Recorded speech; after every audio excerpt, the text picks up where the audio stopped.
C'est le dernier rendez-vous de l'information sur votre chaîne numérique préférée Iroko Media TV. À toutes et à tous, bonsoir et bienvenue à cette session d'information que nous ouvrons par les nouvelles entre les relations de la CEDEAO et les pays de l'AES, notamment avec cette actualité qui tient le haut du pavé. Tenez, après plusieurs mois fortes de tensions, les relations entre la CEDEAO, la communauté économique des États de l'Afrique de l'Ouest et les pays de l'Alliance des États du Sahel semblent connaître un début d'apaisement.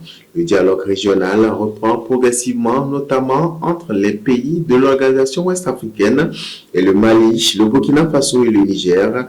La page de confrontation pourrait-elle progressivement laisser place, mesdames et messieurs, à celle du dialogue en Afrique de l'Ouest? Eh bien, c'est l'une des questions qu'on se pose aujourd'hui, bien voilà, alors que les contacts entre la CEDEAO et les pays de l'AES connaissent un nouveau rebondissement. Tenez, le président sénégalais Bassirou Diomaye Faye, président en exercice de la CEDEAO, s'est notamment rendu à Bamako. On se souvient encore, le 28 juillet dernier, une visite qui avait été présentée comme un signe de dégel en faveur du rapprochement entre l'organisation régionale et le Mali. Sur le terrain, les divergences restent cependant importantes. Le Mali, le Burkina Faso et le Niger ont quitté la CEDEAO et poursuivent leur propre dynamique au sein de l'AES, mais face aux défis sécuritaires, économiques et migratoires qui dépassent les frontières nationales, les deux espaces pourraient avoir un intérêt à maintenir un canal de communication. La communication, justement, et la question est désormais de savoir si le rapprochement diplomatique peut déboucher sur une nouvelle forme de coopération régionale. En tout cas, entre méfiance et nécessité de coopérer, l'Afrique de l'Ouest semble donc chercher sa voie. Reste à voir les tout prochains jours ce qui en sera. D'une actualité à une autre, bien sûr, on prend cette fois-ci la direction du pays voisin, notamment le Nigeria, où la lutte contre le terrorisme peut-elle être une efficace solution pour une véritable coordination entre les deux pays? La question se pose avec acuité entre le Nigeria et les États du Sahel central. Ces dernières années, la coopération sécuritaire régionale s'est progressivement fragmentée. Tenez, Abuja défend une approche différente que celle adoptée par le Mali, le Burkina Faso et le Niger, désormais regroupés au sein du Sahel, comme on l'annonçait dans l'actualité précédente.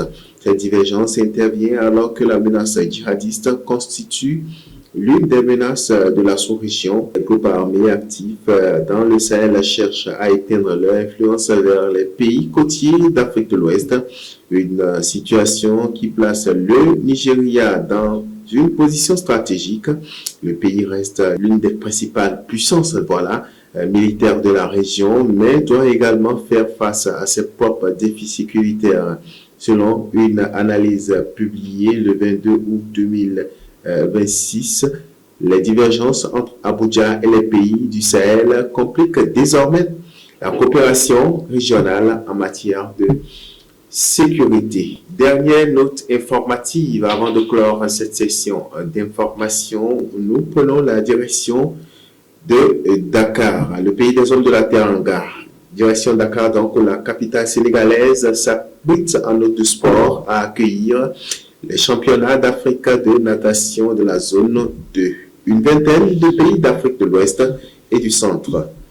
Dakar qui va vivre donc au rythme de la nation africaine du 28 au 30 août prochain. Le centre aquatique de Dakar va accueillir justement le championnat d'Afrique de natation de la zone 2, une compétition qui va réunir une vingtaine de pays parmi lesquels le Bénin, le Sénégal, le Niger, la Côte d'Ivoire, le Ghana, le Mali, le Burkina Faso, la Guinée, le Niger ou encore le Cameroun. Pendant 3 jours donc, les nageurs vont se mesurer dans les différentes épreuves avec pour objectif de décrocher des médailles, mais aussi et surtout de défendre les couleurs de leurs différents pays. Pour le Sénégal, l'événement revêt une importance capitale. Le pays prépare en effet les Jeux olympiques de la jeunesse prévus pour le 31 octobre prochain, ceci jusqu'au 16 novembre 2026. Ces championnats constituent donc une véritable répétition régionale et générale avant ce grand rendez-vous international. Dakar confirme ainsi sa volonté de s'imposer comme une capitale sportive continentale avec la natation comme nouvelle vitrine de cette ambition. Et de cette session d'information que je vous remercie d'avoir suivi. Merci à toutes les équipes rédactionnelles et techniques. D'ici là, portez-vous bien.